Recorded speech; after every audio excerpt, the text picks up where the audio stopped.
தமிழை தாய்மொழியாக கொண்ட தமிழர்களுக்கும் அனைவருக்கும் வணக்கம்.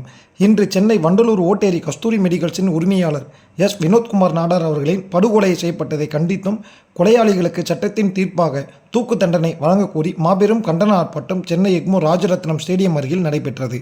தலைமை திரு தா பத்மநாபன், வரவேற்புரை மின்னல் ஸ்டீபன், ஆர்ப்பாட்ட நிறைவுரை என்ஆர் தனபாலன், தலைவர் தமிழ்நாடு நாடார் பேரவை சந்திரன் ஜெய்பால், நிறுவன தலைவர் தமிழ்நாடு சத்திய நாடார் இயக்கம், நன்றி உரை ஜே முத்துரமேஷ், தலைவர் தமிழ்நாடு நாடார் சங்கம். முழு வீடியோவை தொடர்ந்து பார்க்கவும். அரசியல் ஒற்றன் செய்திக்காக உங்கள் வெங்கடேசன். நன்றி, வணக்கம்.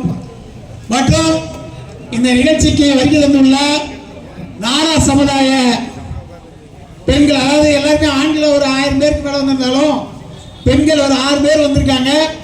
அவங்களுக்கு முதல்ல ஒரு நன்றி தெரிவிக்குமாறு கேட்டுக்கலாம். அவங்களுக்கு ஒரு கை தட்டி அவங்களுக்கு நன்றி சொல்லுமாறு நமது அன்பு சகோதரிகளுக்கு தெரிவிக்குமாறு கேட்டுக்கொள்கின்றோம். இந்த நிகழ்ச்சியில கலந்து கொண்டுள்ள நாடார் சொந்தங்கள் அனைவருக்கும் நன்றி.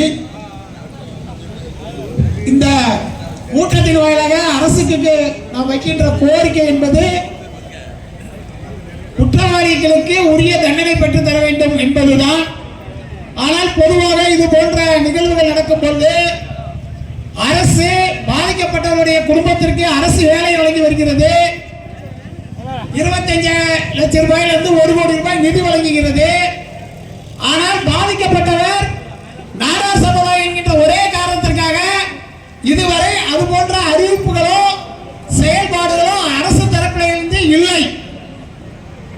நீங்கள் சாதி இல்லை சமத்துவம் என்று சொல்லிக்கொண்டு நாடார் சமுதாயத்தை சேர்ந்தவர் பாதிக்கப்பட்டிருக்கின்ற ஒரு சூழலில் அவர்களுக்கு செய்ய வேண்டிய அரசு செய்ய வேண்டியதை செய்யாமல் இருப்பதை தமிழ்நாடு நாடார் சங்க சார்பாக வன்மையாக கண்டிக்கிறோம்.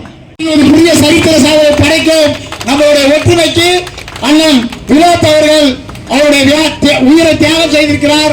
ஒன்று கேட்டுவோம் என்று பேச நன்றி தெரிவித்துக் கொள்கிறேன். நன்றி.